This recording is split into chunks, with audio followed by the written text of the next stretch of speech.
Oi, pessoal, tudo bem? Nessa aula a gente vai dar nossa continuidade ao nosso curso Métodos Quantitativos 1, que basicamente é um curso de regressão. Esse curso a gente vai querer, nosso objetivo é entender bem regressão multivariada.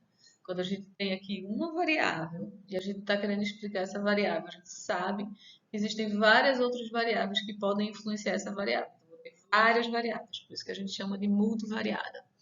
Aí, por exemplo, eu tenho minha variável, que é o salário de uma pessoa. E eu quero explicar se o salário dessa pessoa, será que depende, será que ele é afetado pela escolaridade da pessoa, por quantos anos a pessoa estudou, ou pelo nível de experiência, quanto tempo a pessoa trabalha já naquela função, ou se a pessoa é mulher ou homem, ou pela idade da pessoa. Então, a gente vai ter várias variáveis que a gente acha que potencialmente podem afetar o salário da pessoa. Então vejam que a gente chama de regressão multivariada, ela tem muitas variáveis explicando uma variável só. Certo? Então, nosso curso vai ser isso. Mas antes da gente começar regressão multivariada, a gente vai pelo modelo mais simples que tem, que é a regressão univariada. A regressão que só vai ter uma variável explicando, a gente chama de regressão simples. Certo? Então, essa aula a gente começa, está baseada lá no capítulo 2 do Woodruff, como vocês sabem, eu recomendo que vocês leiam o capítulo antes de ir para a aula, seja ela presencial ou antes de assistir essa videoaula aqui. A videoaula estando gravada, vocês podem até inverter a ordem, mas assim eu acho bem mais produtivo quando primeiro lê e depois vai ver a aula. Certo? Então vamos começar com o modelo de regressão simples, que é o capítulo 2. Aí, o que é que a gente vai ver? A gente vai ver a definição do modelo de regressão simples. A gente vai tratar de várias questões, forma funcional, o que significa o termo de erro, dentro do modelo de regressão simples, e isso depois a gente vai poder extrapolar, também vai ser válido para o modelo de regressão multivariada, regressão múltipla. Aí a gente vai ver também um estimador, o principal estimador que a gente usa para regressão, que é o estimador de mínimos quadrados ordinários, o MQO, do inglês OLS, que às vezes a gente vê muito escrito por aí, Ordinary Least Squares, em português MQO, mínimos quadrados. Aí a gente vai ver como é que a gente obtém esse estimador, né? O que significa isso? Se eu der uma base de dados para vocês, e vocês vão usar aqueles dados, aquela informação para, cuspir uma estimativa para a gente. Então, vocês lembram que a gente já fez uma revisão de estimadores e suas propriedades? Então, mínimos quadrados é um dos estimadores possíveis que tem boas propriedades, é por isso que ele é tão famoso e que a gente usa tanto. Aí a gente vai revisar as propriedades de mínimos quadrados em dados amostrais e vamos falar um pouquinho de unidade de medida de forma funcional. Se eu não me engano, não sei se a unidade de medida de forma funcional está nessa aula ou está na parte 2 de modelo de regressão. Mas vamos, que de todo jeito vocês vão ter no curso essa que eu estou chamando de parte 1 e a aula seguinte, que é a parte 2. Certo? Então vamos começar lá com a lógica. O que que a gente quer fazer? Eu falei um pouquinho na introdução do vídeo, mas vamos retomar. Basicamente, em regressão simples eu tenho duas variáveis, eu tenho um x e um y, e eu quero saber como o y varia com mudanças em x. Então, o primeiro exemplo que eu dei para vocês, o y é o salário de uma pessoa, e meu x, meu principal x de interesse é a escolaridade. Será que quanto mais a pessoa estuda, mais aumenta o salário? Eu acho que sim, né? Da intuição, a gente usa esse exemplo até por isso, porque é bem intuitivo que a gente sabe que quem estuda bem pouquinho, geralmente vai fazer um trabalho mais braçal, com pior remuneração do que quem estuda mais. Um outro exemplo que a gente vai usar muito, que não é um exemplo das ciências sociais, mas ajuda também a gente a ver a diferença de um para o outro, se eu estou querendo, se eu tenho um certo terreno, eu tenho uma plantação e eu quero saber Y vai ser a minha produção de soja. O exemplo é soja, mas podia ser outro produto, não precisaria ser soja. E aí eu quero saber se quando eu coloco fertilizante no terreno, quanto mais fertilizante eu coloco, será que aumenta a produtividade de soja? E aí eu estou falando quanto mais eu coloco, mais eu aumento, mas o nosso curso se chama métodos quantitativos. Então, eu não vou querer saber só o sinal, se coloca mais fertilizante, se aumenta a produção de soja. Eu quero saber quanto. Então, se eu botar uma unidade a mais de fertilizante, em quanto é que eu espero que aumente a produção de soja? A mesma coisa, por exemplo, da escolaridade.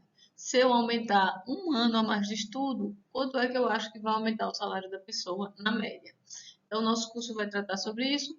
Essa aula especificamente, uma variável sendo uma variável que a gente chama de resposta sendo explicada e uma variável explicativa que eu vou mexer nela e ver o quanto é que muda a outra variável.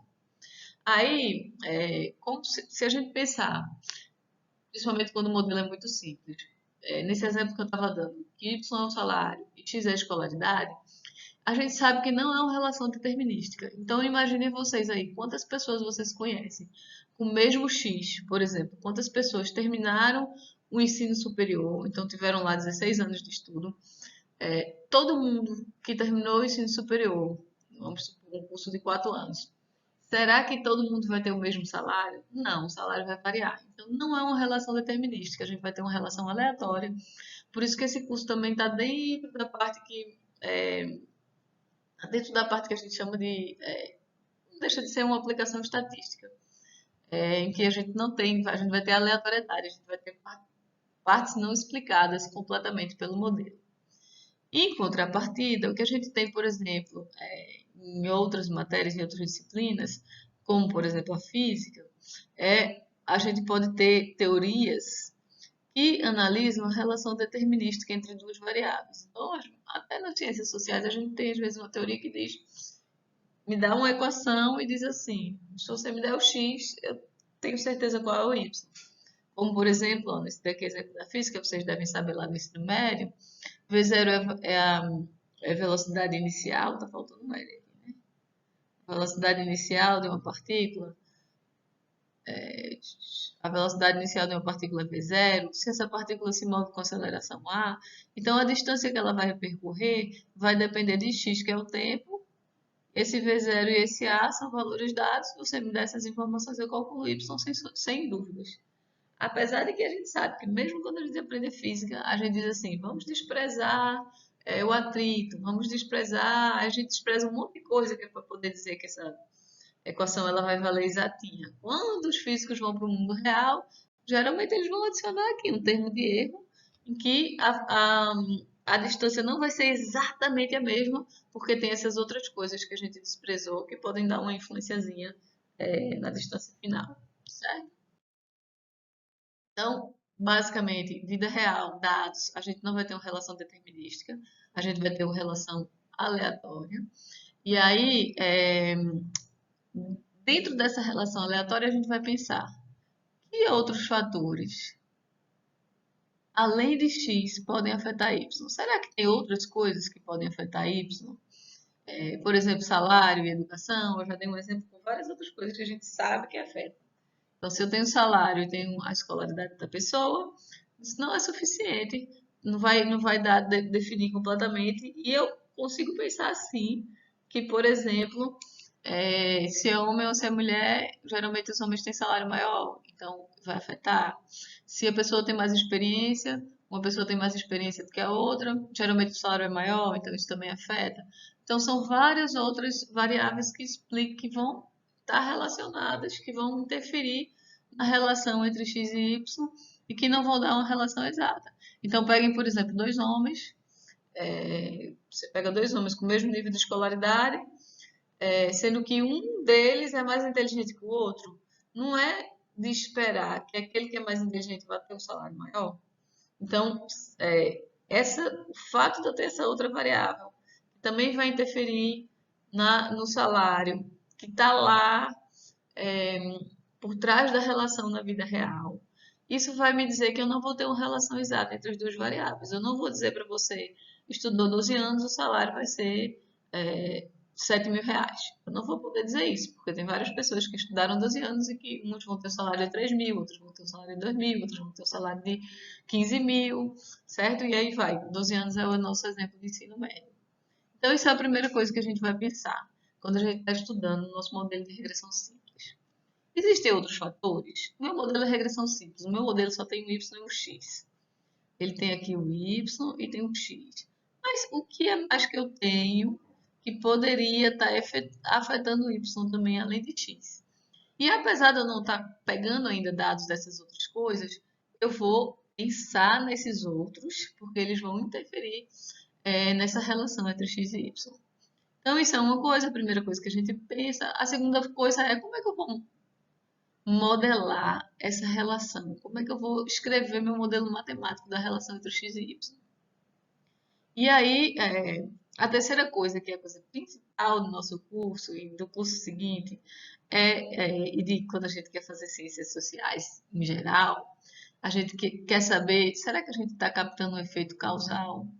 Ou seja, os outros fatores, esses outros que eu estou pensando aqui nessa relação, será que eu posso considerar que eles não são alterados quando eu altero x, que eles não têm relação com isso? Se eu estiver fazendo um experimento, que sou eu que vou lá e controlo e digo x aumenta em uma unidade para esse grupo de pessoas, então imagina, nesse mesmo exemplo que a gente está, de salário e escolaridade, eu pego um grupo de adolescentes, vamos pegar um bocado de gente com 17 anos, e aí eu vou dizer, sortear alguns e vou dizer, vocês vão estudar um ano a mais. Vocês vão fazer um ano de universidade.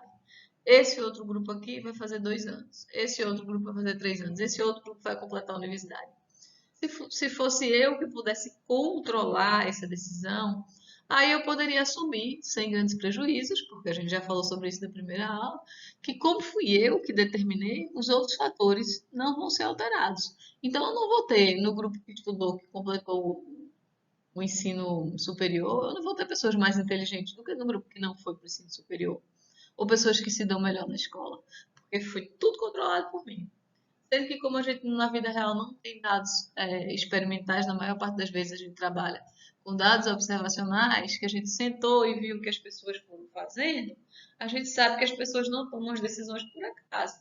Então, muito provavelmente, quem é mais habilidoso, tem mais facilidade na escola, então essa pessoa vai completar mais anos, mais anos. E, por outro lado, se essa pessoa não tivesse completado mais anos, ela tivesse ido direto para o ensino médio, para o mercado de trabalho depois do ensino médio, como ela também é mais inteligente, provavelmente ela ganharia mais do que as pessoas que não foram para a universidade.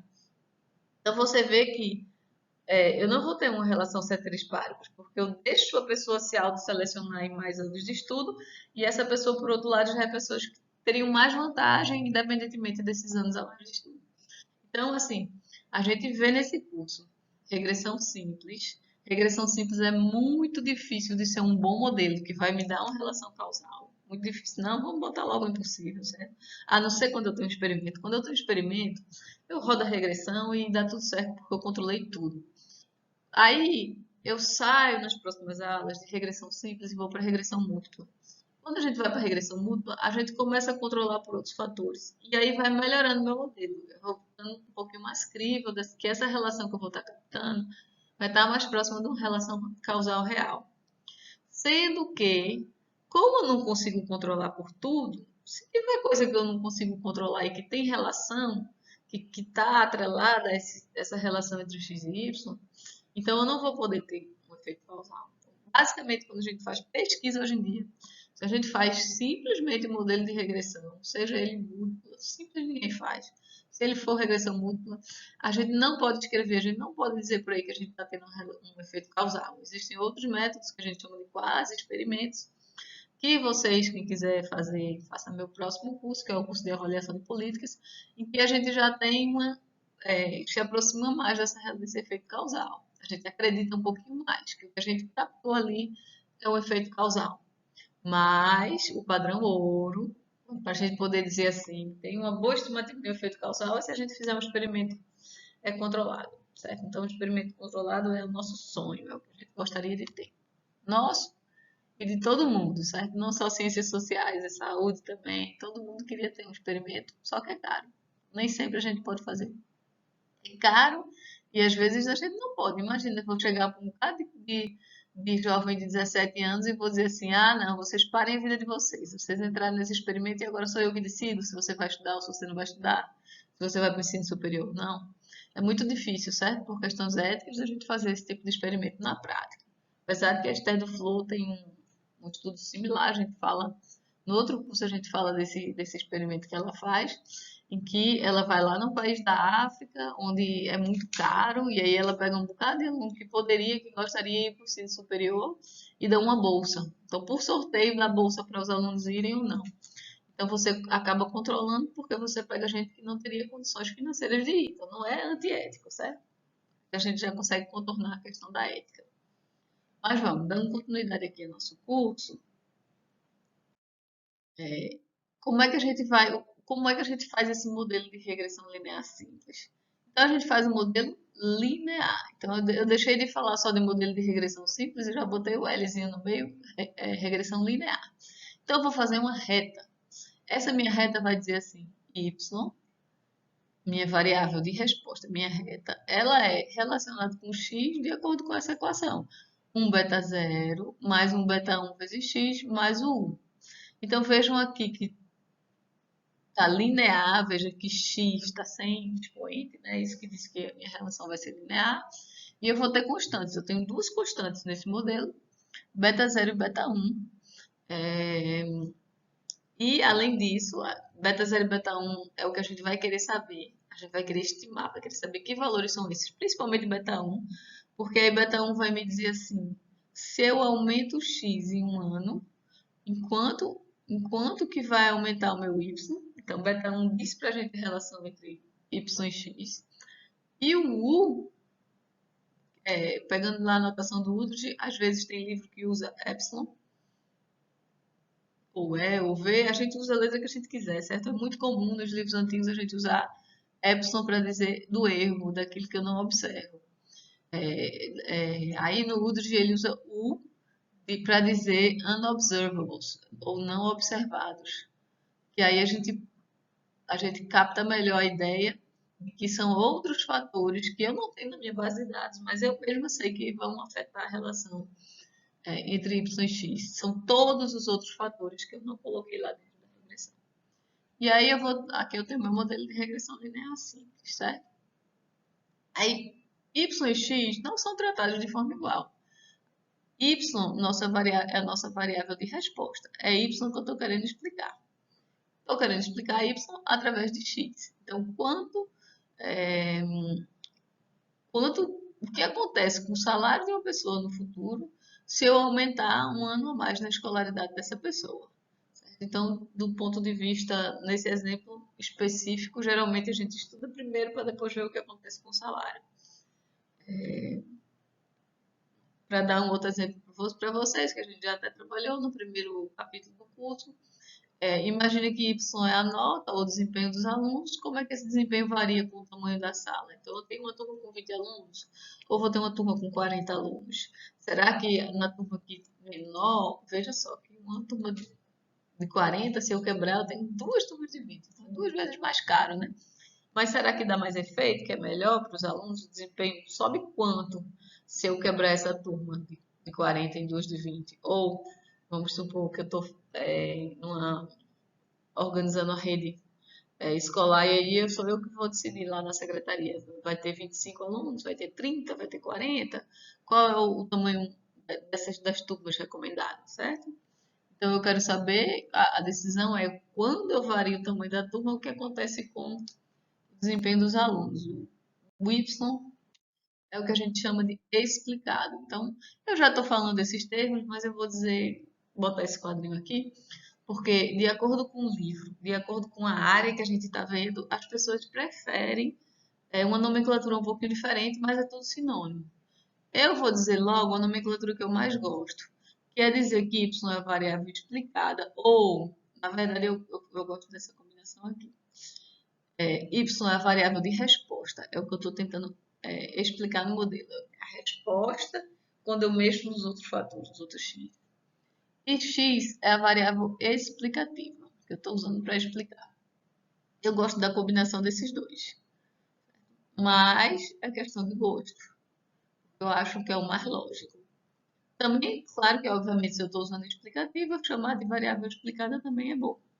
Muitos livros usam a variável dependente, y é dependente, é que depende do x, e o x é independente. Mas eu não gosto muito, não. E por último, a gente tem essa, que eu acho que é bem, que é uma quase assim, mais da engenharia, que é x é o regressor e y é o regressando. Eu não consigo ver assim muita intuição para usar, não.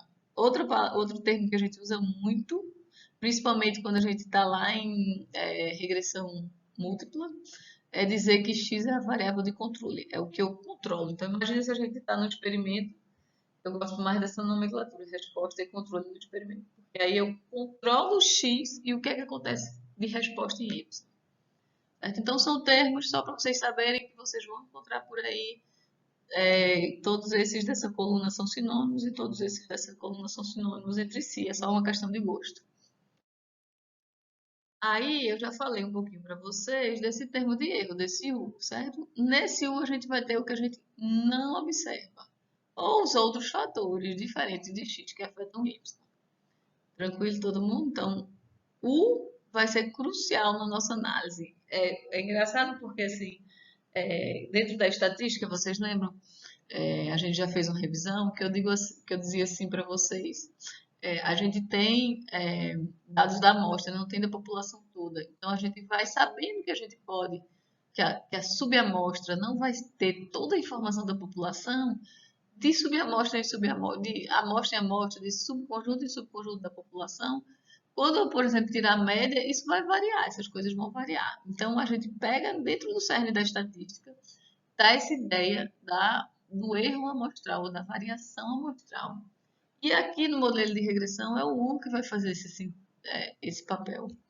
O U vai estar dizendo para a gente que pode fazer com que a relação não seja determinística, o que vai trazer a incerteza ou a variabilidade nos dados da gente. Então, a gente já discutiu um pouquinho, são outros fatores. Outra coisa que essa equação faz, ela já resolve o problema da forma funcional, porque eu já peguei lá e disse logo, vou fazer uma relação linear. Então, eu vou fazer esse y com esse x. A forma funcional bem simplesinha, mais simples que tem, certo? Então, a gente simplificou aqui, mais na frente, nesse curso, a gente vai ver mudanças nessa forma funcional. Então, não precisa ter uma relação linear, eu posso ter uma relação quadrática, eu posso ter uma relação com log, a gente vai, na verdade, ter todas essas relações. A gente vai trabalhar com elas. Aí, o que são nossos objetivos? O que a gente quer estimar? Falei para vocês, são o beta 0 e o beta 1 que vão explicar essa relação. Imagina que a gente vai pegar uma base de dados de pessoas, eu vou ter lá uma coluninha, pessoa a pessoa, quantos anos essa pessoa estudou, qual é o salário dela, quantos anos estudou, qual é o salário dela. Então, dados de X e Y eu vou ter. O que eu quero no meu modelo é uma ideia, um chute para beta 0 e ter uma ideia de beta 1. Beta 0 não é meu objetivo, meu principal objetivo é beta 1. A gente vai chamar beta 0 de intercepto. Por quê? Porque imagina que eu estou com uma reta assim, ó. E aí eu vou ter uma reta assim. Essa reta é Y. E aqui eu tenho X, quando a gente tem uma reta, certo? Vou até botar as letrinhas que a gente usa lá no ensino médio. A, X mais B, que não correspondem às letrinhas que a gente tem aqui na nossa equação, na nossa regressão simples. Mas vocês lembram que quando x vale 0, bota um 0 aqui, y vai valer b. Então aqui corta no b, certo? E aí a vai dar inclinação quando x aumenta em uma unidade. Imagina que daqui para cá eu andei 1, aí isso aqui vai ser a, o quanto a gente anda. Então a gente sabe isso lá do ensino médio. Como aqui a gente trocou as letrinhas, a gente vai ter beta 1x, que é essa inclinação, e o B é o beta 0, é aqui, onde a reta intercepta, cruza o eixo dos y, quando o x vale 0. Então, onde cruza, a gente chama de intercepto, certo? Lembrando de novo, nosso objetivo principal é beta 1. É beta 1 que a gente quer estimar, essa inclinação aqui.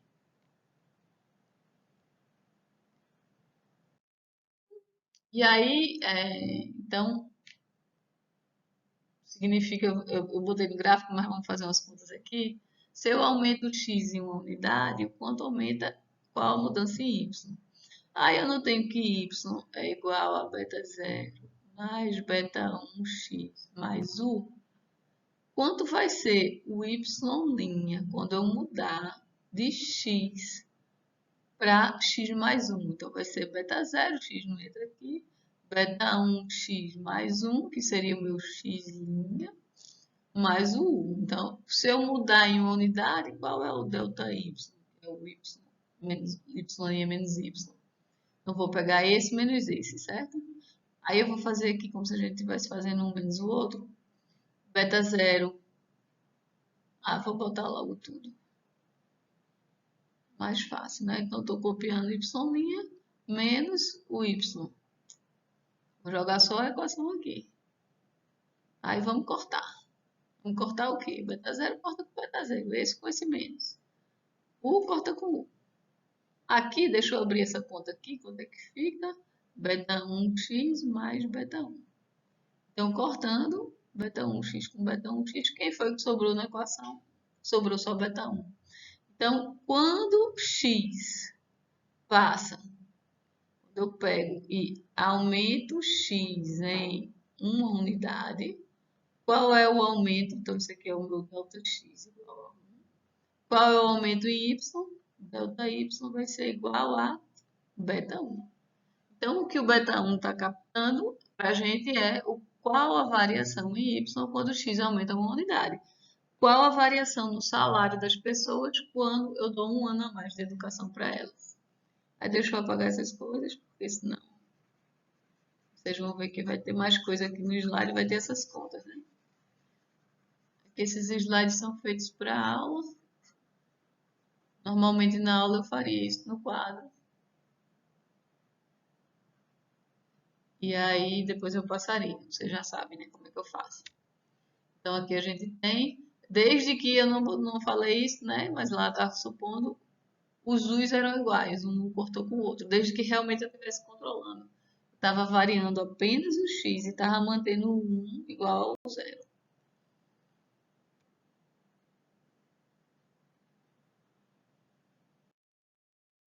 Aí vamos ver um exemplo.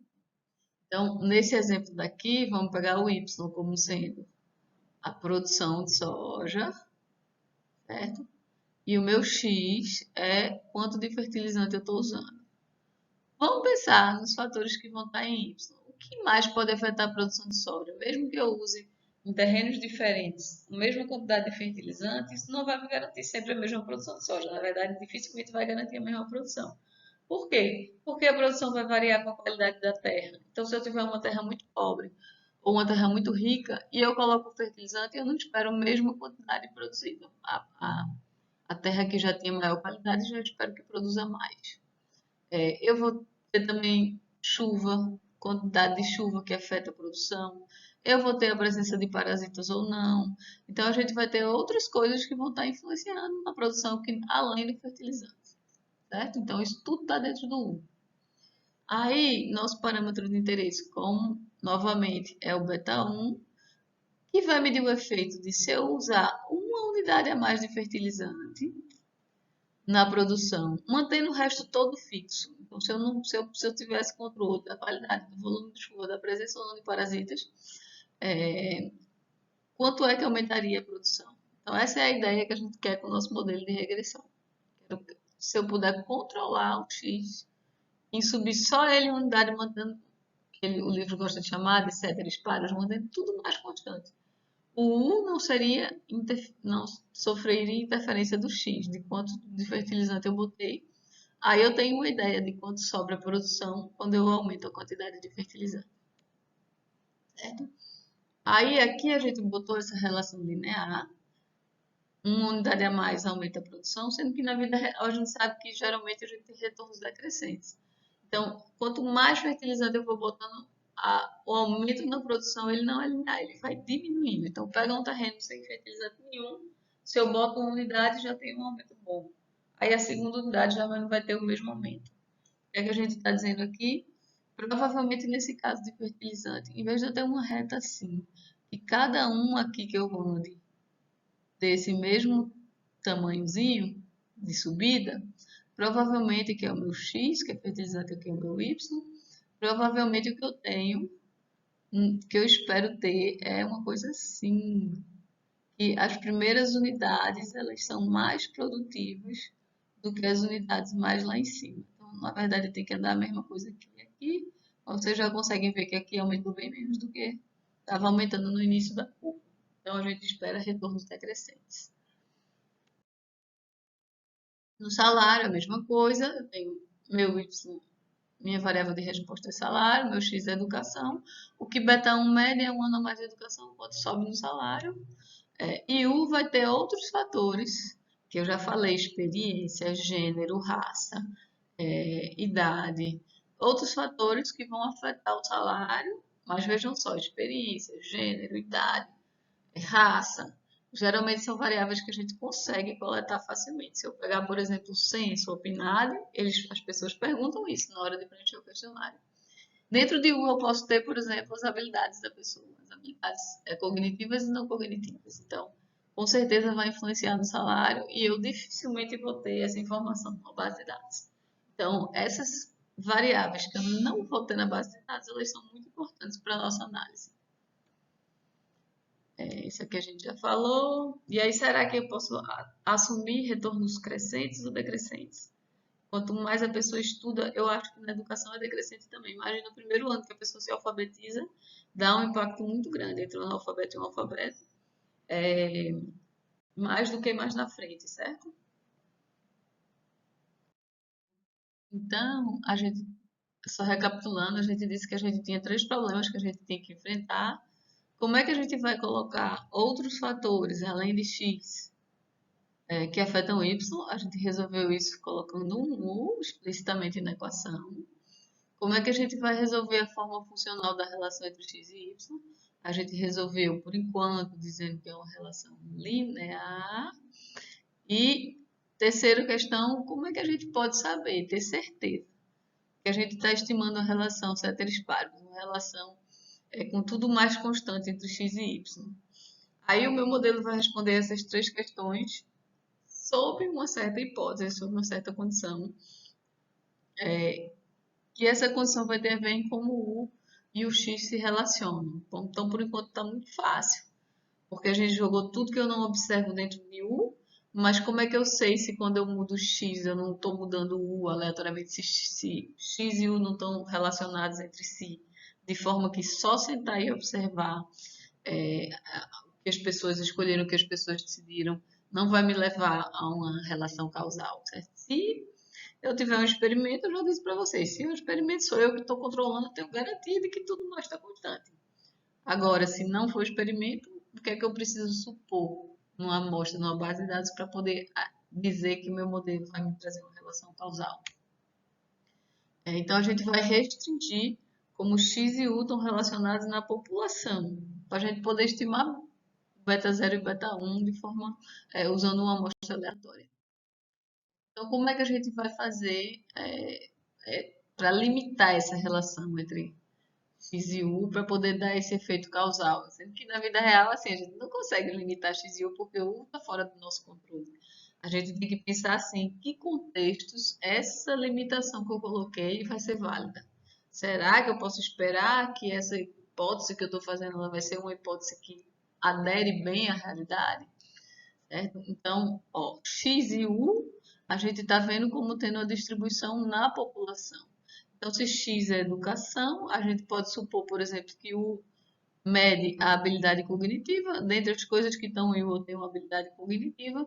Se a gente puder medir a habilidade cognitiva, que a gente tem como medir, né? Medida de QI, por exemplo, dá uma proxy para a gente, dá uma ideia para a gente da habilidade cognitiva, a gente sabe que também vai ter uma distribuição na população. Eu posso imaginar cada pessoa como tendo um nível de escolaridade um X, que isso é bem óbvio, e também como tendo uma habilidade cognitiva diferente. Então, os dois têm uma distribuição na população. E a hipótese que vai limitar essa relação, a gente vai falar um pouquinho, eu vou só dar um nome, mas a gente vai falar um pouquinho sobre o que está por trás dessa hipótese, é a hipótese da média condicional zero. É a grande hipótese do modelo de regressão, seja ele simples ou seja ele multivariado. Média condicional zero. A média de quem? A média, na verdade, a média condicional zero ela vai ter 2 coisas por dentro dela. E as duas vão ser médias. Então vamos começar pela média simples. A média, e essa é uma hipótese que é trivial, que não é onde vai pegar na nossa, mas a gente parte dela. Primeiro eu vou começar supondo que a média de U é zero na população. Então, naquele nosso exemplo, U é a habilidade cognitiva. Eu estou dizendo que a habilidade cognitiva das pessoas é zero. Faz sentido dizer que, na média, a habilidade das pessoas é zero? Sentido não faz, porque eu acho que a habilidade seria uma coisa positiva. Mas é uma questão de normalização. Vamos supor que a média num teste de QI seja, vou dar chutar um número, não tenho a menor ideia se está certo, mas vamos supor que a média seja 100. Se a média for 100, eu posso redefinir a habilidade como sendo uma nova medida que é QI menos 100. E aí eu consigo satisfazer essa hipótese sem grande prejuízo, sem mudar a lógica, a intuição, o que é a variável da medida. Então, na verdade, essa primeira parte é uma questão de normalização ou padronização. É bem tranquilo da gente assumir isso, certo? Então, a gente está normalizando a qualidade da Terra zero ou a habilidade a zero da pessoa. Posso redefinir a qualidade, eu redefinir a habilidade, tirando a média que seja a média real. Para vocês verem que essa hipótese é mais ou menos trivial, que ela não afeta muito, assume que não seja. Assuma que a média seja um certo alvo. No nosso exemplo do QI, assuma que seja 100. Eu posso reescrever meu modelo, que é isso que eu estou dizendo de redefinir, como sendo o quê? Eu somo e subtraio esse alfa, que é essa média. Meu novo termo de erro que sobra aqui, meu 1, vai satisfazer essa hipótese, porque a média de 1 é a média, eu não sei para que eu escolhi uma cor tão clarinha, né? Mas é a média de U menos alfa. Vocês lembram de estatística, a gente tem que a média é um operador, como alfa é constante, ele pode sair de dentro do operador da média, ele só faz transladar. É a média de U menos alfa, então é zero. Então eu redefini minha variável, que dentro do eu nem observo mesmo, eu posso chamar como eu quiser. E aí, na teoria, ela pode sim ter média zero. O que é que mudou quando eu fiz isso? Muda aqui o intercepto, olha só. O intercepto muda. Vou pegar outra cor. O intercepto muda, ele aumenta em ordem de alfa. Mas vocês lembram que não é o intercepto meu principal variável de interesse. Minha principal variável de interesse, quem é? É a relação entre o x e y, então é o beta 1. Então, essa hipótese ela não vai interferir no beta 1, que é o meu principal parâmetro de interesse, então é bem tranquila, bem de boas. Então, assumir que a média do erro do não observável vai ser zero, tranquilo. A segunda parte dessa hipótese a segunda parte da hipótese da média condicional nula, vai agora restringir a relação entre x e u. Como eu falei para vocês, se eu acho que na população, quanto maior x, quanto mais escolaridade, isso vai acontecer para pessoas com maiores habilidades cognitivas, porque vão ter mais facilidade de estar na escola, então acaba completando mais anos de escola, aí babou, aí não dá para a gente aplicar no nosso modelo, certo? Então é como eu falei para vocês, é uma hipótese teórica que a gente faz, que a gente vai ter que ver se ela é razoável naquela aplicação que a gente está fazendo. No modelo na questão salário e escolaridade, não vai ser razoável.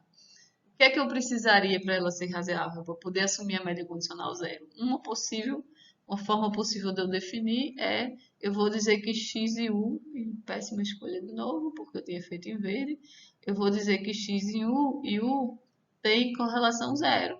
Então, quando x aumenta, u não aumenta, não tem relação entre as duas, quando na verdade eu espero uma correlação positiva, nesse caso de salário e educação. Mas, por exemplo, se for fertilizante e qualidade da terra, pode ser tranquilo. Se a gente não tiver usado mais fertilizante onde a qualidade é pior, beleza, tranquilo, certo? Então, a correlação zero vai funcionar em alguns casos, mas tem só uma relação. Vocês lembram quando a gente revisou em estatística o que significa correlação? Que correlação mede bem a força da relação linear entre duas variáveis. Então, uma relação quadrática às vezes pode ter uma correlação zero, mas existe uma relação entre os dois. Então, não é suficiente assumir correlação, a gente vai ter uma hipótese parecida com correlação zero, que é o que realmente vai ser a média condicional ser zero. O que a gente vai dizer é o seguinte: a média do U não depende do X que eu estou olhando. Então, para cada fatia de X, eu vou ter a mesma média de U. O valor esperado, ou a média de U, dado X, é assim que a gente lê isso, não depende igual a E de U. Então, não depende. Vamos pegar lá de novo o nosso exemplo da escolaridade. X vão ser fatias. Então, vou ter gente que estudou primário completo, vou ter gente que nem se fala mais primário, né? Anos iniciais do fundamental, anos finais do fundamental, gente que completou o ensino médio, gente que completou o ensino superior.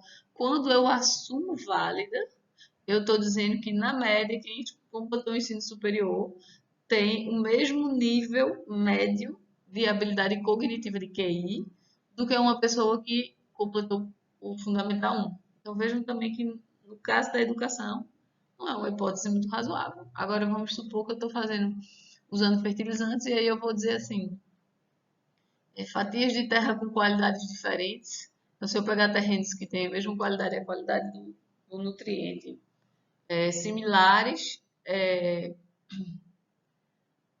onde eu joguei fertilizantes, grupos de fertilizantes diferentes, que é o X que está sendo dado aqui.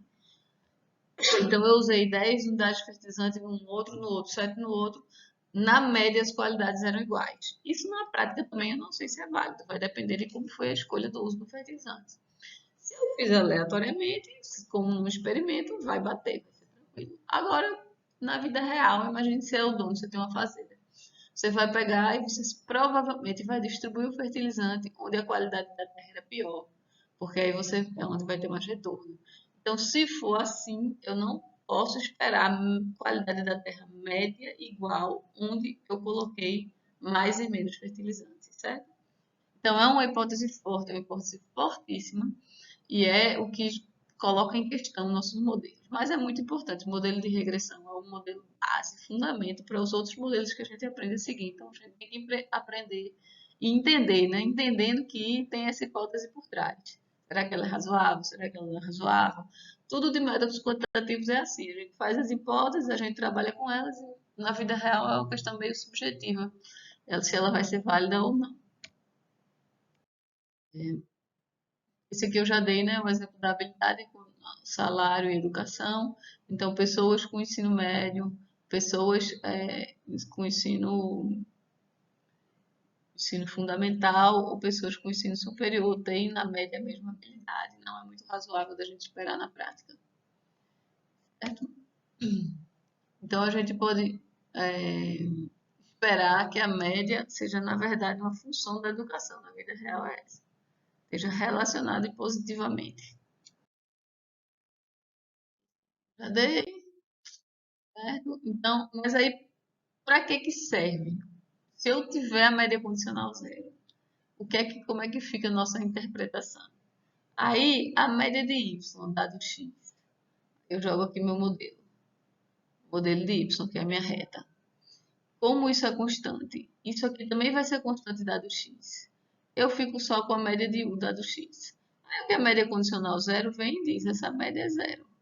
Aí resolve. Por quê? Porque o beta 1, o que é que ele vai captar? O quanto, em média, y aumenta à medida que x aumenta. Certo? Então,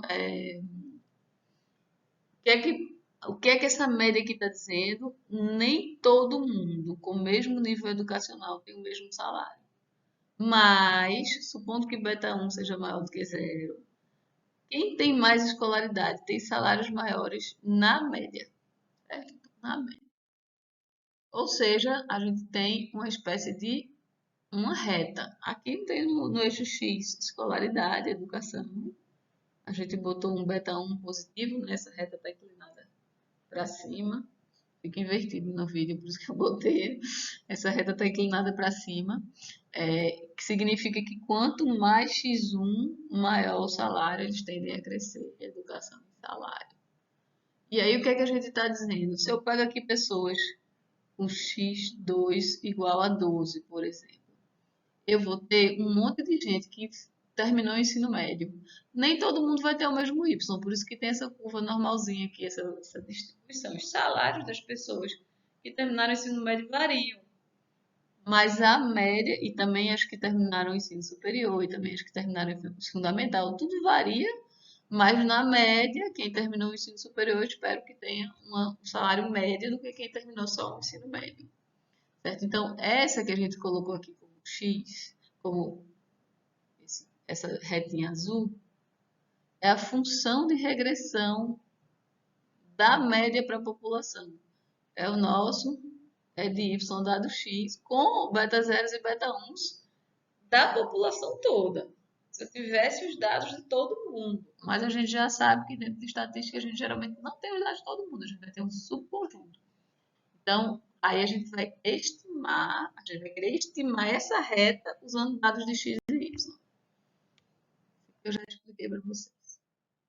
Por exemplo, vamos supor que eu soubesse de alguma forma que sua nota na universidade, que é o seu y nesse modelo, ele depende da nota no ensino médio. Segundo essa equação, 3 mais 0,5 vezes a nota do ensino médio. Na verdade, eu fiz a tradução nos Estados Unidos, é a nota na universidade, em vez de ensino médio, é o SAT lá deles, que é uma variável que acho que varia de 1 a 5, uma coisa assim. Mas bora, vamos seguir com o nosso modelo. Então, Y é a nota na universidade, X é a nota no ensino médio, e vamos supor que a gente sabe que beta 0 é 3 e beta 1 é meio, certo?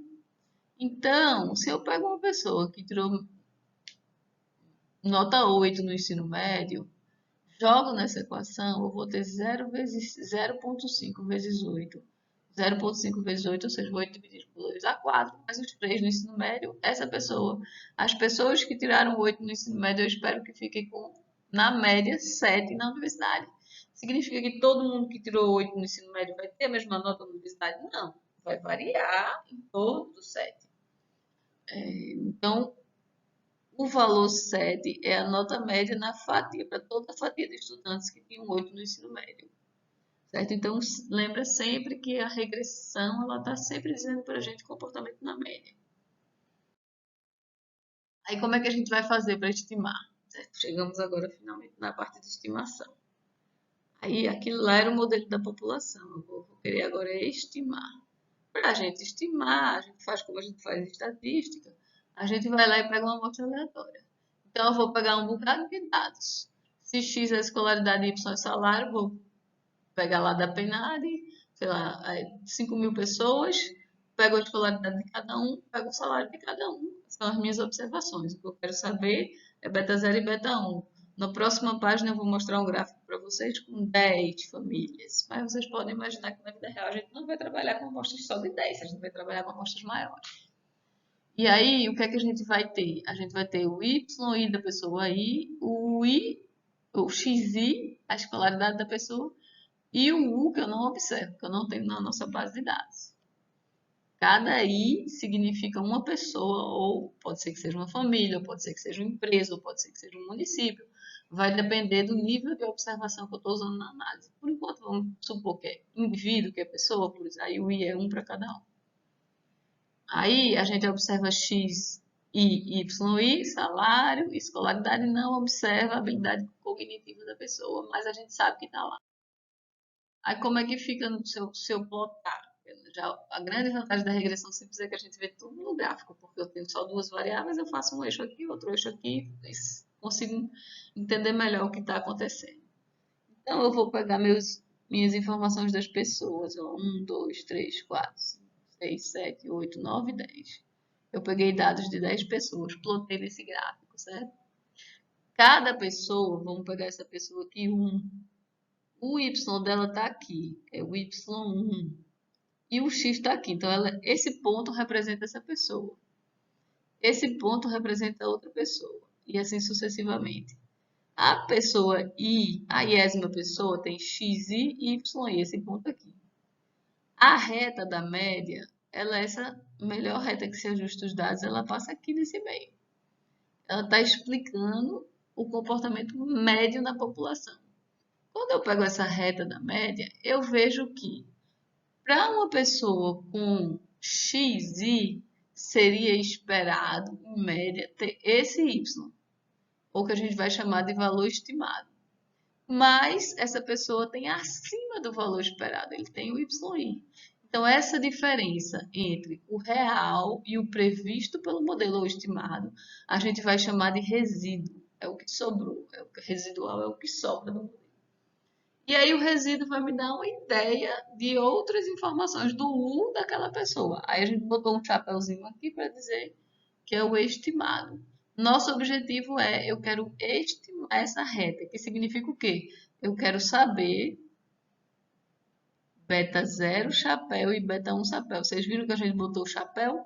que chapéu é quando eu estimo, quando eu pego dados amostrais para tentar entender um parâmetro da população. Então, a gente vai querer saber como é que a gente vai estimar. E esse chapéuzinho, beta 0 chapéu e beta 1 chapéu, com base nesses dados. Aí, qual é a lógica de mínimos quadrados ordinários, MQO?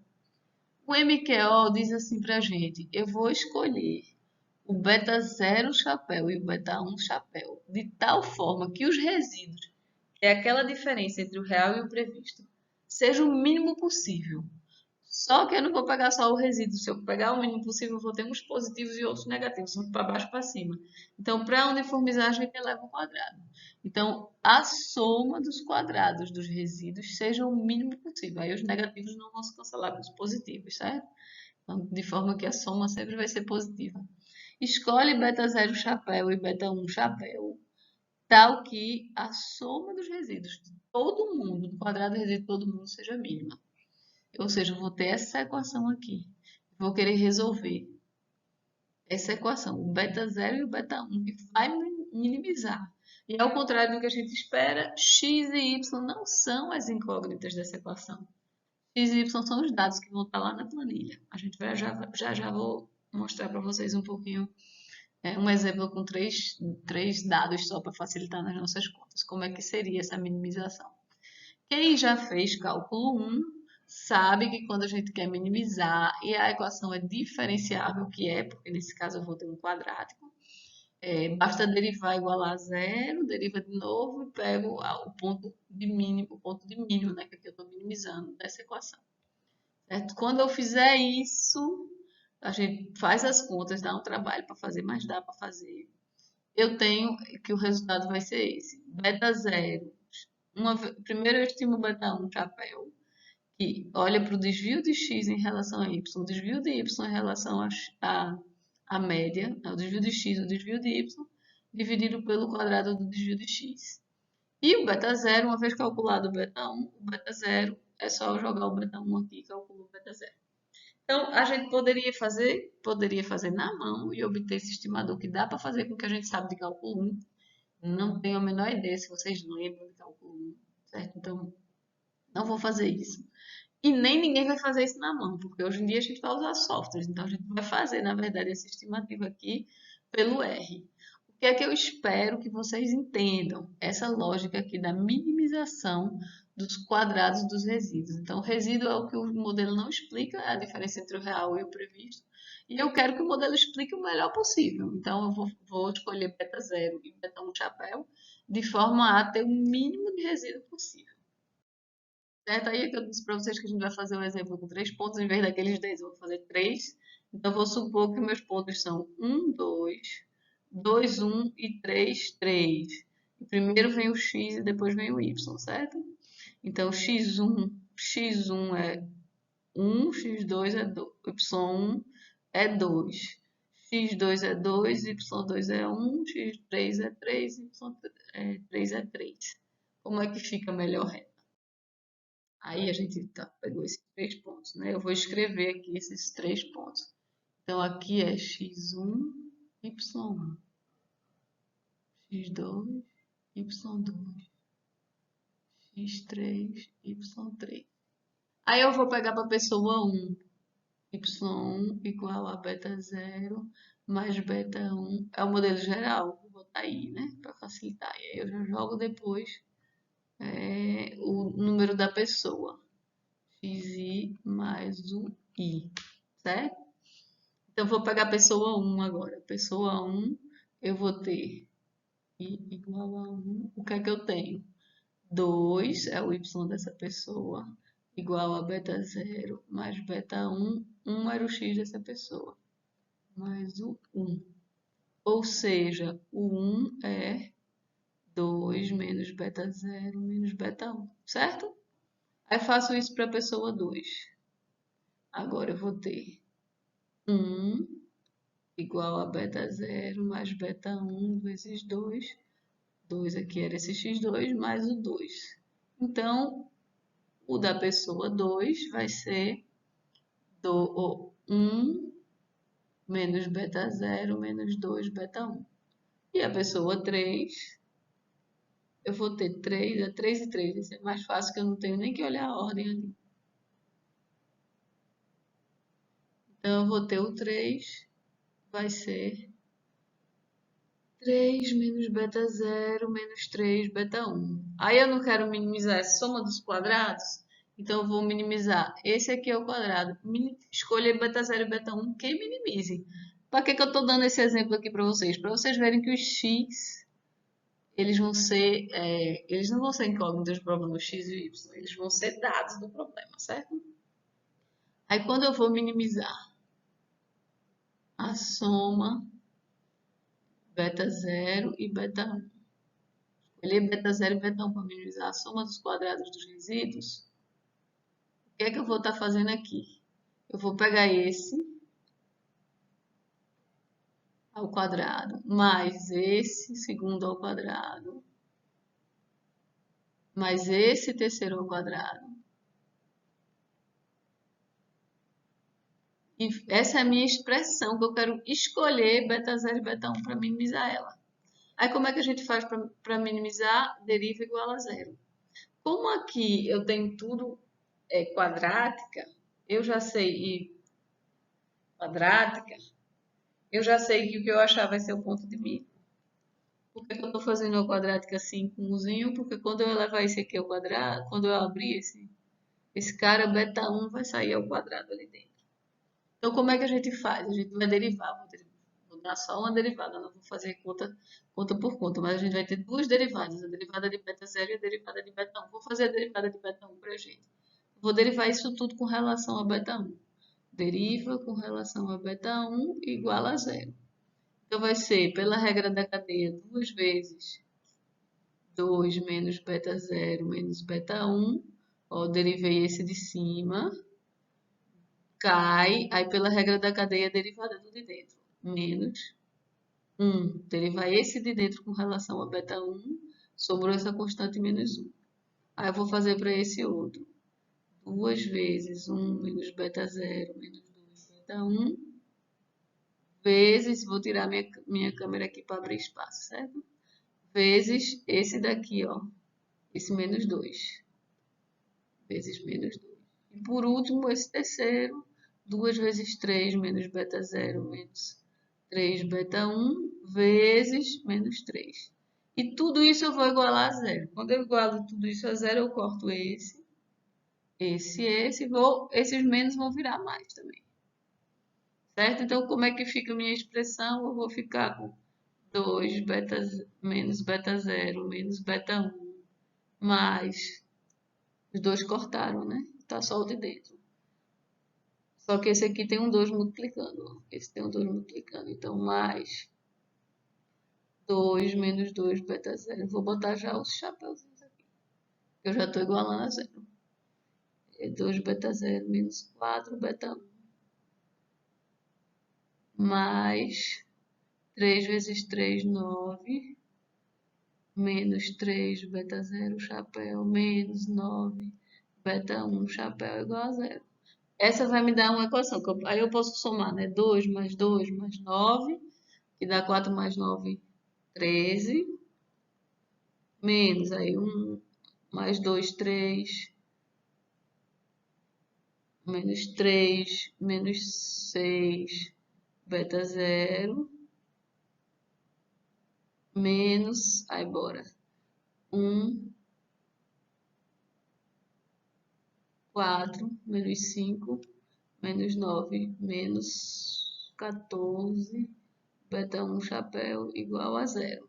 Aí essa é uma das derivadas. A outra derivada seria em relação ao beta 0.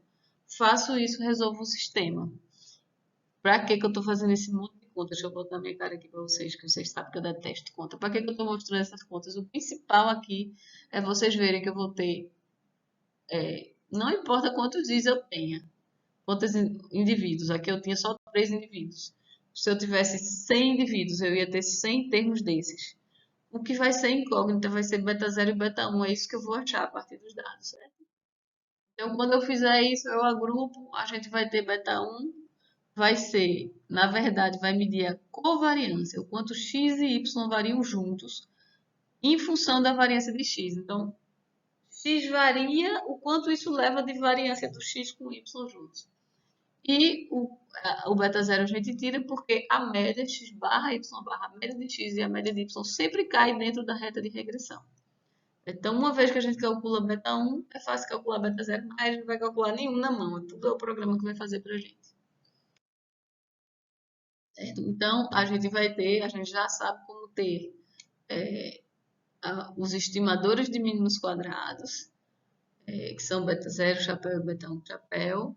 E essa reta vai me permitir prever qualquer valor de y dado x. Então, me diga aí, eu quero saber qual vai ser o salário médio se a pessoa tiver estudado. Eita, fiz um barulho, não foi? Se a pessoa tiver estudado 7 anos, se a pessoa tiver estudado 5 anos, quanto é o salário na média? É isso que o modelo me dá. E beta 1 me diz, a gente já falou sobre isso, quanto y variaria com uma unidade de mudança no x. Certo? Aí vamos pegar uns dados para a gente ver como é que fica essa estimação. Então, vamos pegar a base de dados Wage 2 do Woodridge. Essa base de dados diz para a gente, ela só tem homens. O Wage 1 tem homens e mulheres, a Wage 2 é só homens. E aí a gente vai ter o Wage, é medida que é salário, é medido em dólares, e Edu, que é a maior série que o homem completou, ou seja, a escolaridade. Aí se eu pegar aqueles dados lá, minha reta estimada vai ser um intercepto de 146, 60 vezes 21 é Duque. Significa o quê? Qual é o significado do intercepto? É o valor de salário médio ou previsto quando o Eduque é zero. Então, pega uma pessoa que não estudou nada e espero que essa pessoa ganhe 146,95 dólares. Ou, quanto é que eu espero se a pessoa estudar 10 anos? Estudou 10 anos, aí 146,95 mais 60, 21 vezes 10, ó, vai dar 600, né? 602,1 mais 146,95 é o estimado, certo? Vamos estimar esse aqui para 600. Diminuir minha conta, certo? 9, 4, 7. 749 dólares na média. Mas lembra que é dados de 91 e eu não me lembro se é por mês, é por dia, como é. A gente olha lá no Help se a gente quiser. O que a gente está dizendo, para cada ano a mais de escolaridade, o salário sobe 60,2 dólares por mês. Tem aqui no mês. Então, 749 dólares no mês na média para quem tem 10 anos de escolaridade. Aí a gente pode, a vantagem da regressão linear simples é a gente poder visualizar. Então a gente pode plotar Eduque com os dados da página 2 e salário aqui. Como é que a gente faz isso? A gente viu lá, plot, Wage, tio, Eduque, então é y, x, vírgula, tenho que dizer a base de dados, minha base de dados é o Wage 2, eu tenho aqui, vocês estão vendo que realmente quando é escolaridade eu tenho fatias, então fatias de 12 anos, fatias de 10 anos, fatias de 14 anos, de 16, aqui no meio tem 15, né? E aí vocês veem como o salário varia para a pessoa com o mesmo nível educacional, então varia bastante, mas se eu pegar a melhor reta aqui, vai ser uma coisa aqui subindo, de forma que, em média, o salário aumenta quando a escolaridade aumenta. Aí que a gente vai fazer isso? Finalmente chegamos no comando R.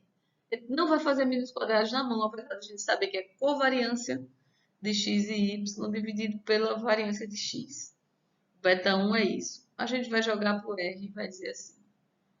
LM de Linear Model. Linear Model. Modelo linear. Então, LM, Y explicado, então, desvio por X. E passo a base de dados. Aí, aqui nesse exemplo, eu joguei dentro de modelo 1, esse modelo linear. E aí eu peço um summary, me dê um resumo do que foi esse modelo 1. Aí ele fala qual foi a função, quais foram os dados. Ele fala dos resíduos que foram obtidos, ele dá um resumo dos resíduos. Então, o resíduo mediano, primeiro quartil e tal. Mas o mais importante para a gente são os coeficientes, são os betas. Então, ele vai dizer para a gente beta 0, vai chamar aqui de intercepto, beta 0 chapéu, e o beta 1 chapéu, que é o beta de Eduque, são aqueles que a gente tinha na regressão, 146,95 no intercepto e 60,2 para cada ano a mais de educação. Então, por enquanto, a gente está falando só de estimativas, mas a gente fez uma revisão para vocês, que explicava, que lembrava para a gente o que era intervalo de confiança e teste de hipóteses. Então, essa segunda parte daqui a gente vai ver depois quando a gente estiver analisando inferência. E aqui a gente tem um teste de hipóteses por trás dele, certo? Por enquanto, o que a gente já viu está aqui. A gente tem os interceptos e tem o beta 1 chapéu estimado. Aí, o que significa que a gente pode ajustar, adicionar a nosso gráfico a melhor reta que se ajusta, a minha reta de mínimos quadrados. Usando esse AB-line do modelo 1, ele me deu aquela reta que eu esperava que ia subindo quanto? O intercepto estava aqui, e ela vai subindo. Vocês estão vendo que, só agora que eu percebi, mas nem comentei, vocês estão vendo que esse ponto aqui não é zero, né? Não é o 146. Porque esse x aqui não é zero. Esse x está diferente de zero. Porque senão ia ter que ser lá os 140 e alguma coisa. É porque eu não tenho ninguém na minha base de dados com zero nível educacional. Então o plot ele nem joga mais para baixo, certo? Mas se eu tivesse educação indo para zero para baixo, essa reta vai cortar bem aqui no 140 e não tenho certeza qual é, 140 e 95, 146 e 95, eu arredondei para 147. Quando o EDUC fosse realmente zero. Seria continuidade para baixo, mas seria extrapolando muitos dados. E essa inclinação é 60 ponto alguma coisa, 60,2 na média. Vou passar como exercício para vocês, para ver se vocês conseguem usar lá no R o LM para pega a base de dados CEO SAL1, estima a relação entre o salário do diretor das empresas e o retorno das ações. Tentem fazer aí, dê um pausa no vídeo e tentem fazer. Abre o R, Library Woodridge, aí podem fazer o plot se vocês quiserem para dar uma olhada. LM, bota o Y, bota o X, vírgula, dados e obtenha para ver se vocês conseguem. Quando vocês fizerem isso, vai estar aqui, a regressão estimada para maior retorno nas ações das empresas, eu tenho tanto a mais de salário. E aí vai ter só para a gente se lembrar, essa reta que a gente está estimando é uma reta estimada, não é a reta real da população. É uma reta estimada com base naquela amostra.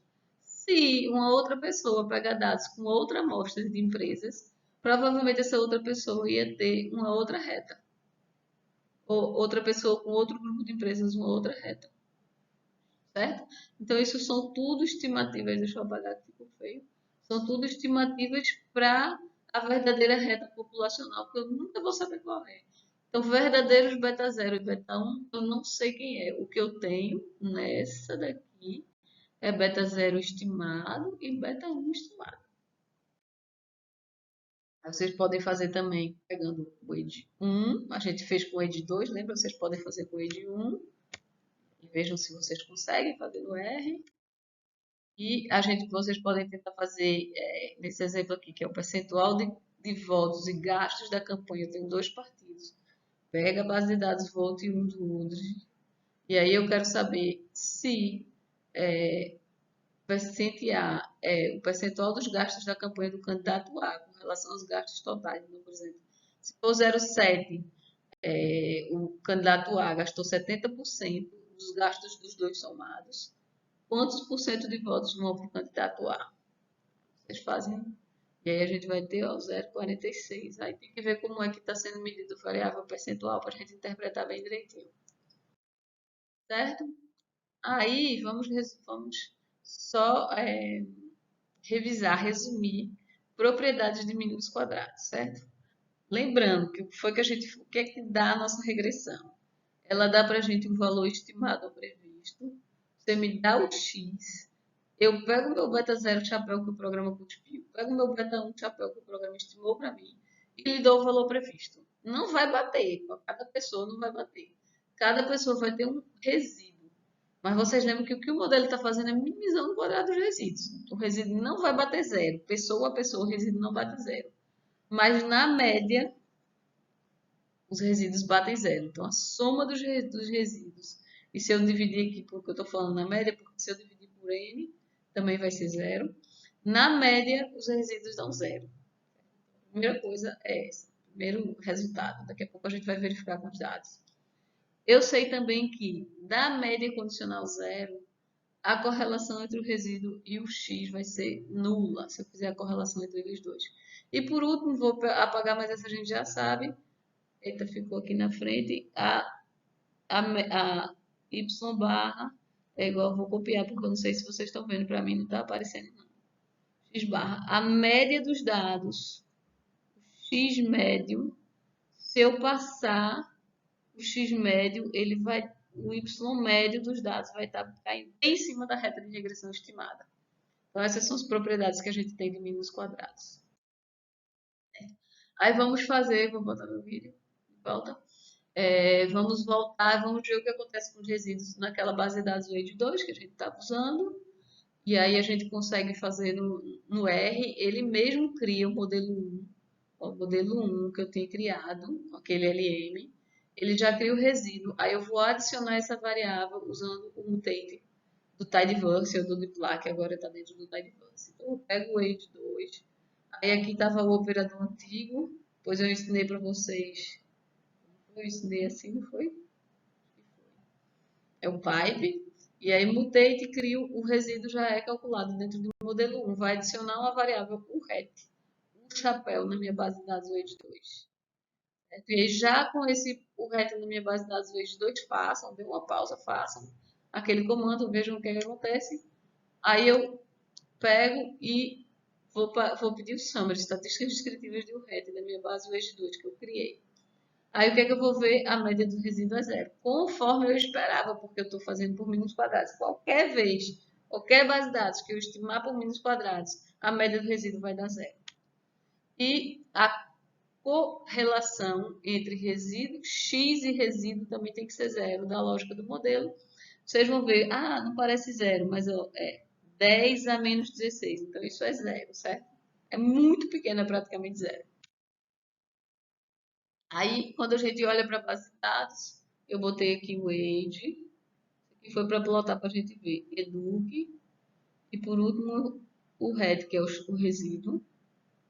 A gente vai ver que pessoa a pessoa eu vou ter resíduos, alguns para mais.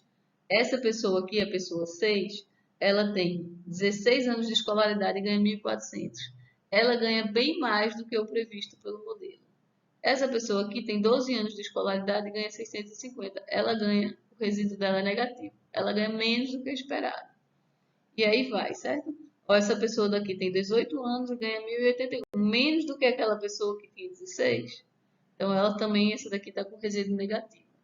Então, eu tenho pessoa para pessoa a estimativa do resíduo, a diferença entre o previsto pelo modelo e o dado real, que é o Y, que é o salário dessa pessoa. Aí vamos falar agora de ajuste do modelo. Quão bem o modelo linear se ajusta àquele conjunto de dados. Então, é disso que a gente está falando. Não é da relação causal entre x e y. É o quanto a reta, a linha, é um bom modelo para aquele grupo de dados. Por exemplo, aqui eu trouxe esses 3 painéis. Se eu não me engano, eu peguei do livro do Devore. Quase certeza pelos pontinhos azuis. Então, esse exemplo não veio do Udry. A gente tem 3 painéis, A, B e C. Todos os 3 painéis eu tenho 2 variáveis, um x e um y. E aí eu tenho uma amostra aleatória, um conjunto de dados. Na verdade, no gráfico não dá para saber que é aleatório, mas vamos supor que eu tenho um conjunto de dados aqui, aqui e aqui. Quando a gente olha para esses 3 modelos, se a gente quiser, a gente vai lá estimar por mínimos quadrados, eu vou buscar a reta que melhor se ajusta àqueles dados, que vai dar a menor soma dos quadrados dos resíduos. Então, por exemplo, aqui, ó, vai ser essa reta. Vocês estão vendo que o que a reta explica? A reta cai bem direitinho em cima dos dados. Então, nesse caso, a reta está explicando muito bem, está explicando, na verdade, toda a variação de y. Os resíduos são zero para todo mundo. Nesse segundo modelo, a melhor reta que se ajusta os dados vai passar uma coisa aqui, olha. Eu tenho resíduos? Tenho resíduos, mas os resíduos eles são pequenos. Então a reta ela explica quase toda a variação de y. Quase tudo eu consigo prever o y que vai vir com x. Vou ter pequenos desvios, mas quase tudo dá uma boa previsão do modelo. Quando eu vou para esse painel C, a gente começa a ver, ó. E aí eu estou passando no olho, né, gente? O mínimos quadrados vai dar melhor reta bem direitinho. Mas eu estou passando aqui no olho, mas vocês conseguem ver aqui que eu vou ter resíduos. Esse resíduo foi pequenininho, mas a soma dos resíduos no geral vai ser bem maior. Então, no modelo C, um modelo linear explica uma pequena parte da variação de y. Não é explicação nenhuma seria eu ia ter uma nuvem de pontos aqui assim, ó. E aí a melhor reta ia ser um negócio assim que não sem inclinação, que aí a melhor coisa para o y é simplesmente jogar a média do y. O x não está me ajudando a explicar. Então, como é que eu faço? Será que eu tenho uma medida que vai me dizer que esse ajuste é melhor do que esse, que por sua vez é melhor do que esse? Então, é isso que a gente vai fazer agora. E vejam que a lógica dessa estatística que a gente vai criar, dessa medida, ela vai olhar para a soma dos quadrados dos resíduos. A soma dos quadrados dos resíduos aqui é baixa, é zero, aqui é baixa e aqui é maiorzinha. Mas aí a gente vai olhar se a gente olhar só a soma dos quadrados de resíduos, o que acontece quando eu passo de um conjunto de dados com 10 observações para um conjunto de dados muito similar a esse, mas com 100 observações. Muito similar a esse daqui, mas com 100 observações. Quanto mais pontos eu vou ajustando, como a soma dos quadrados de resíduos é a soma de uma coisinha positiva, mais essa soma vai aumentando. Então, a minha medida vai ter que levar em conta também o tamanho, a quantidade de dados que eu tenho, a variação no meu conjunto de dados. Então, o que a gente vai querer fazer agora é ver quão bem o modelo se ajusta, ou seja, até que ponto a variável explicativa x é capaz de explicar a variação da variável de resposta y. Como eu estava dando de exemplo para vocês, quando não é capaz de explicar nada, quando eu tenho uma nuvem de pontos assim, x e y, que a melhor reta que se ajusta é essa. É uma reta com inclinação zero. O que eu estou dizendo aqui, para qualquer x que você me dê, eu vou prever a média de y. Ou seja, x não serve para nada. Mas aqueles exemplos que eu disse, principalmente no primeiro, que eu tinha os pontos aqui caindo numa reta perfeitamente, se você me disser x, se você me diz x, eu jogo no meu modelo e o y chapéu vai ser praticamente igual ao y. Os resíduos são bem baixinhos, certo? Então, a gente vai ter três medidas, que na verdade a gente vai ter duas para decompor uma. Deixa eu tirar minha carinha daqui, daqui a pouco eu tiro a carinha. A primeira coisa que eu tenho é a soma dos quadrados totais. É o quanto y varia em relação à média de y. Então, vamos pegar nesse modelo aqui, a média de y está aqui. Então, y eu meço aqui sempre em termos de verticais. O que é que eu vou ter? É a soma dessas distâncias. Se eu tenho, deixa eu apagar esse.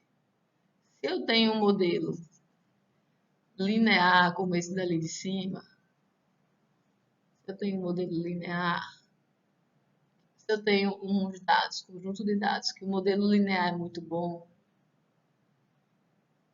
vou passar aqui o modelo linear. E tem as bolinhas sumiram. Deixa eu botar as bolinhas de vermelho. Eu botei um linear bem direitinho. Onde é que está a média de y? Se eu tiver 1, 2, 3, 4, 5, a média de y vai estar aqui.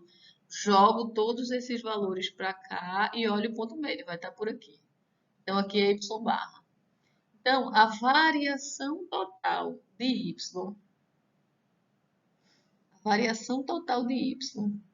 é esse daqui, essa distância, desse y5 para o y barra, essa distância do y4 para o y barra, esse daqui do y3 para o y barra dá zero, opa, peguei a distância na direção errada, do y2, aqui é o y2 e o y1, O y1 vai ser isso e o y2 vai ser isso, certo? Então, a soma dos quadrados totais é o quanto os y diferem da média. Se eu tivesse todo mundo constante, igual ao y barra, eu não ia ter quase nada para variar, para explicar de variação total de y. Então, a soma dos quadrados totais mede a variação, quanto a variável dependente varia da sua própria média. Soma dos quadrados dos desvios de y em relação à média de y. A soma dos quadrados explicada é o quanto o valor previsto do modelo ajuda a explicar a variação do y em relação à média dele. Então, aqui eu pego o quanto foi previsto do modelo e vejo em relação à média, pego a soma dos quadrados do previsto. E por último, eu vou ter a soma dos quadrados dos resíduos, que é, para cada um desses eu olho quanto foi o resíduo. Nesse gráfico os resíduos são todos zero, vocês estão vendo? Essas distâncias horizontais. Então, a soma dos quadrados dos resíduos, nesse exemplo daqui é zero, naqueles outros exemplos era diferente de zero. Então, eu tenho essas três somas de quadrados. Soma dos quadrados totais, que é dos dados reais em relação à média de y. Eu tenho a soma dos quadrados dos dados previstos em relação à média, a soma dos desvios dos dados previstos em relação à média e tenho a soma dos quadrados dos resíduos. E esses três, eles se relacionam da seguinte forma. Soma dos quadrados totais é igual à soma dos quadrados explicados, mais a soma dos quadrados dos resíduos. Então, se eu somar esse com esse, eu tenho esse daqui. Porque vocês lembram que yi é igual a y chapéu mais o i chapéu. Então, como eu tenho essa relação que o resíduo eu obtenho pela distância, pela diferença entre o valor real de y e o previsto pelo modelo, aí a gente, partindo dessa, a gente prova essa daqui de baixo. Certo? Então, aqui é para mostrar para vocês o que eu tentei fazer lá no gráfico. Mas vamos pegar de novo, porque eu achei que meus desenhos ficaram meio ruins. Então, o que é que a gente está querendo fazer? A gente está querendo ver até que ponto o modelo linear ajuda a explicar as variações de y. Aí aqui eu usei o termo que eu não gosto muito, que é dependente, quanto ajuda a explicar a variação da variável de resposta. Então, aqui, por exemplo, eu tenho meu y, meu x, uma reta decrescente. A reta de regressão estimada é essa daqui em azul. E os resíduos são as distâncias entre o yi real, que é um pontinho, e o yi chapéu estimado, certo? Então, a soma dos quadrados dos resíduos é essa. E a soma dos quadrados totais, vejam que, se vocês olharem, são os mesmos pontos. Só que na soma dos quadrados totais eu não passo a melhor reta de ser os teus dados, eu passo a média. E eu vou querer explicar, eu vou querer ver o quanto dessa variação da soma dos quadrados dos totais é explicado pelo modelo e o quanto é não explicado, que é a soma dos resíduos. Então, a soma dos resíduos é a parte do modelo que não é, a parte do y que não é explicada pelo modelo. Vou tirar meu rosto só para vocês verem o que estava aqui, mas é isso. Soma dos quadrados totais, soma dos quadrados dos resíduos. Aí, eu já falei para vocês também, a soma dos quadrados totais, a gente pode provar isso, abre aqueles quadrados e tal. É a soma dos quadrados explicada mais a soma dos quadrados dos resíduos. E aí, o que é que a gente vai fazer para desenvolver a nossa medida de ajuste do modelo? O meu modelo vai ser bom quando a parte explicada do modelo for bem alta, quando o modelo conseguir explicar quase tudo que existe de variação. Então, quando a soma dos quadrados explicados foi dividido pela soma dos quadrados totais for bem alta, eu vou ter um bom ajuste do modelo. Aí a gente define essa medida, chama de R2 ou R quadrado. Dessa forma, ou como a soma dos quadrados explicada é igual à soma dos quadrados totais menos a soma dos quadrados dos resíduos. Aí eu divido pela soma dos quadrados totais aqui. Aí a gente fica 1 menos a soma dos quadrados dos resíduos sobre a soma dos quadrados totais. Ou eu posso olhar o quanto eu consigo explicar dos totais ou o quanto eu não explico dos totais. Quando a soma dos quadrados dos resíduos for bem baixinha, esse número vai tender a zero. Lembra naquele exemplo que eu botei que os dados estavam tudo caindo em cima da reta? Soma dos quadrados dos resíduos é zero, então esse termo vai para zero e eu fico com 1 aqui. À medida que eu aumento o número de observações que eu tenho na amostra, eu tanto aumento a explicada quanto eu aumento as totais. Então, dividir pela soma dos quadrados totais é bom por isso, porque dá uma normalizada em tudo que eu tenho para explicar. Necessariamente, o R2 ele vai estar entre 0 e 1. E por que a gente chama de R2? Porque se eu pegar a correlação, que a gente chama de ROA, correlação entre o YI real e o YI previsto, a correlação desses dois elevar ao quadrado, aí eu bato no R2, certo? Então, seria uma outra forma da gente obter o R2. Então, o R2 é um número que necessariamente está entre 0 e 1. Quanto mais próximo de 1, melhor o ajuste do modelo. Quanto mais próximo de 0, pior é o ajuste do modelo. O modelo não explica quase nada. Aí, isso aqui eu já falei, ó. Quando o R2 dá zero, não tem relação linear entre x e y. Os resíduos são iguais à soma dos quadrados dos totais. Quando o R2 bate exatamente no 1, a relação linear é perfeita, como naquele exemplo que eu tinha desenhado para vocês. Certo? Então, à medida que o R2 aumenta, os y estão caindo cada vez mais ajustados em torno da reta. Aí, mais um pequeno porém. Veja que a gente está tratando só de ajuste do modelo. A gente não está tratando sobre o que é o nosso principal objetivo, que é a causalidade. A causalidade só vai valer de acordo com a credibilidade da média condicional C0, certo? Então, não ficar muito obsessivo com R2, principalmente quando a gente trabalha com microdados, quando a gente tem muitos indivíduos. Imagina que eu pego lá uma base de dados com 100 mil indivíduos. Informação individual para o salário da pessoa vai variar com muita coisa na pessoa. Então, é muito comum a gente ter R2 baixinho, R2 da casa de 10%, de 20%. Quando eu trabalho com menos dados, quando eu trabalho, por exemplo, com governos, com informação de países e muitas variáveis, aqui eu estou só com uma variável, mas com mais variáveis, eu vou subir no meu R2. É mais fácil ter um R2 mais alto. Então, assim, R2 é ajuste do modelo, ver se o modelo está bom. Quando eu estou com o modelo linear, e se o R2 dá baixinho, quer dizer, os outros fatores que eu não botei, eles influenciam bastante. X não ajuda a explicar quase nada. Depois a gente vai ver em regressão múltipla o que acontece com o R2 quando eu vou adicionando outras variáveis, tá certo? Então, não fiquem obcecados com o R2.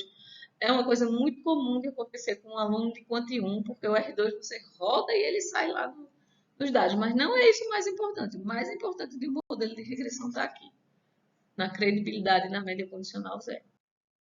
Aí como é que a gente faz, né? Como eu disse para vocês, a gente roda e ele já sai. Vocês lembram que a gente rodou aquele exemplo do retorno da escolaridade usando a base de dados Wade 2? Fez o modelo 1, pegando ainda aquele que era o LM, agora tem feito assim, LM, de Y, que era o Wade, em função de Eduque, dados, igual ao Wade 2. Isso foi o meu modelo 1. A gente já rodou esse na aula de hoje. Dentro do sumário, vocês lembram que a gente tinha esses resultados aqui, as estimativas do coeficiente, e dentro do sumário ele diz aqui para a gente o R2. Então vejam que o R2, aqui ele está chamando de múltiplo, mas o meu modelo só tem um, então é o R2 mesmo que a gente está trabalhando. Nesse modelo, o R2 foi de 0,107, ou seja, a variação da escolaridade ajuda a explicar 10,7% da variação total de salário entre as pessoas. Essa interpretação é muito, é pouco. A gente está usando uma variável só, que é ano de educação, para explicar salário. Eu não acho muito, não acho pouco, eu acho até muito. Assim, porque tem tanta coisa que influencia no salário de uma pessoa além da escolaridade. Eu fiquei surpresa. Então, era para dizer para vocês, esse número é normal ser pequeno, principalmente no modelo de regressão simples. Aí, o Udrich gosta de representar assim, né, as outras bases de dados, a equação estimada, o número de observações e o R2 observado. Nesse do salário dos CEOs, na base CEO Salaries, o R2 foi só de 1,3%. Veja só, a retorno nas ações, quer dizer que o CEO está pagando salário, que não depende, não está tão atrelado assim ao resultado da empresa. Aí, por outro lado, naquela dos votos, que a gente pegava o gasto das campanhas, a gente viu um R2 altíssimo, 85,6%. Quer dizer que é praticamente só o gasto que está explicando a diferença de votos. Aí não poderíamos deixar de falar sobre problemas com o R2. Muito similar quando a gente viu correlação, qual seria o problema com a correlação, que é o seguinte, o R2 ele só pega a relação linear. Então, se eu tiver com retas, beleza. Agora, se eu não tiver com retas, com dados que caem bem numa reta, aí fica complicado. Ascombe, ele pegou e criou exemplos de base de dados, que os dados estão bem diferentes entre si, e todos eles têm o mesmo R2. Por exemplo, vocês estão vendo esses pontinhos em laranja, o modelo linear está essa reta daqui. Essa reta tem o R2 de 66,7%, 0,667. Se eu pegar só um valorzinho daqui, alterar e alinhar os outros, vocês estão vendo que se eu descartasse esse ponto, o modelo linear ia ser excelente. Mas como eu tenho um pontinho só aqui em cima, me levou ao mesmo R2 desse conjunto de dados aqui. O que a gente chama de o efeito do valor extremo, um outlier. Esse modelo daqui de cima, ó, esse daqui de cima, a gente fez um modelo linear. Mas se a gente tivesse feito um modelo quadrático, o R2 dele seria bem melhor. Mas ignorando a relação quadrática, dá o mesmo R2. E por último, esse daqui, que é o extremo do outlier. Tá vendo só tudo estava caído aqui, bem alinhado, todo mundo com o mesmo X. Aí eu botei só um X diferente, e aí a reta foi essa e me levou a um R2 alto também. Então, o que eu tenho nesse último conjunto de dados, na verdade, é pouca variação de X. A única variação que eu tenho de X é desse dado para os restantes. Então, só para a gente se lembrar, não obcecar com R2, é uma medida do ajuste do modelo, mas a gente não precisa também se ater muito a ela, o que a gente vai se preocupar mais mesmo com causalidade nesse curso. Certo? E aí vamos resumir o que a gente viu na aula de hoje. A gente começou com a introdução de modelo de regressão simples. O simples significa um único x. E aí a gente quer explicar como é que o comportamento de y varia dessa variável de resposta através de uma única variável x. Foi o que a gente fez. A gente fez um modelo bem simples linear. Com essa variável x, a gente adicionou o termo de erro ou as não observáveis, e dentro dele eu tenho tudo que afeta y e que eu não botei na minha análise. Certo? Então, o termo de erro está lá resumindo um bocado de coisa. Aí a gente viu, nosso objetivo é estimar essa relação, esses dois parâmetros, mas principalmente a relação entre x e y, que é dada pelo parâmetro beta1 na população. Se eu tivesse os dados da população toda, eu conseguiria achar a melhor relação, beta 0 e beta 1. Mas, além disso, geralmente a gente não trabalha com dados censitários, a gente trabalha com dados de um subgrupo da população. Então, quando eu tenho uma amostra aleatória, a gente viu um estimador, que é um estimador bom, que é um estimador de mínimos quadrados ordinários, que ajuda a gente a estimar os valores de beta 0 chapéu e beta 1 chapéu. E aí a gente tem a covariância entre x e y dividido pela variância de x, é o beta 1 chapéu, então quanto os dois variam juntos pelo quanto total de variação de x eu tenho, e o beta 0 a gente fazia usando as médias, e usando o beta 1 estimado, certo? Então isso é o que o estimador de mínimos quadrados dá para a gente, não vamos ter que fazer na mão, é o computador que vai fazer. E aí a gente viu como é que a gente interpreta esses estimadores. O beta 0 me diz o intercepto. Então, o quanto eu espero, o quanto eu prevejo da variável y, se o x for zero. Algumas vezes vai ter sentido, vai ser razoável, vai ser um bom valor, outras vezes não vai ser. Não vai ter sentido, como naquele exemplo que a gente viu da escolaridade, que eu não tinha ninguém na minha base de dados com zero escolaridade. Então, assim, de que adianta querer prever que o salário de uma pessoa com zero escolaridade vai ser $147, mas não tem ninguém na base de dados. Então, algumas vezes ele é interessante, outras vezes ele não é interessante, mas o nosso principal parâmetro que a gente quer estimar é o beta 1. Então, quando eu aumento minha escolaridade em um ano, enquanto aumenta o salário médio das pessoas. Aí, naquele exemplo de Wage 2, 60,2, o meu era US$ 62, certo? Aí, a gente falou um pouco, aí na próxima aula, a gente falou também, que eu não coloquei no resumo lá, a gente terminou a aula falando de ajustes do modelo, certo? Então, o R2 diz pra gente se o modelo linear tá bom ou não. Na próxima aula, que eu vou gravar para vocês, vai ser a aula de amanhã, a gente vai falar um pouco mais sobre como interpretar os coeficientes quando a gente muda a unidade de medida. Então, lá a gente não estava trabalhando com salário. Algumas bases são salário por hora, outras bases são salário por mês, outras bases são salário anual. Como é que eu ajusto minha interpretação quando eu mudo a unidade de medida tanto do x quanto do y? A gente vai ver isso. A gente vai introduzir não linearidades no modelo linear, como eu disse para vocês, a gente pode ser que a relação quadrática seja boa. Como é que a gente faz para pegar essa relação quadrática? Aqui está x e aqui está y.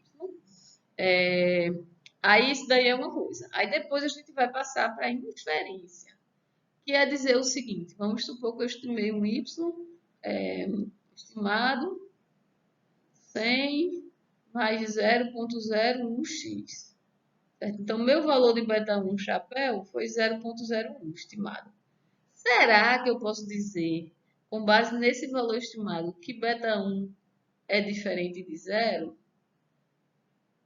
Ou será que é o mesmo que, com esses dados, é o mesmo que eu estou dizendo que não tem relação entre x e y? Então, a gente vai fazer inferência, a gente vai fazer teste de hipóteses, intervalo de confiança para os nossos estimadores, tanto para o intercepto quanto para o meu coeficiente de inclinação, sendo que, de novo, o meu principal interesse é o coeficiente de inclinação. E, por último, a gente vai falar sobre as propriedades do estimador de mínimos quadrados, porque eu falei para vocês, por que é que a gente está aprendendo só mínimos quadrados? Será que só existe o estimador de mínimos quadrados? Não. Poderia fazer outros estimadores, mas o de mínimos quadrados ele tem boas propriedades, é por isso que todo mundo usa eles. Tranquilo? Então, essa foi a nossa primeira introdução à regressão, que eu acho que é um assunto muito interessante, que a gente começa a pegar os dados, só que aqui é uma variável só, então não é tão interessante assim, mas a gente ganha no visual de conseguir olhar no gráfico o resíduo, conseguir olhar no gráfico o valor previsto. E aí, a aula que vem, a gente continua com isso daí, para depois a gente ir para a regressão múltipla, que é quando o curso fica realmente mais interessante. Então, até mais, pessoal. Obrigada.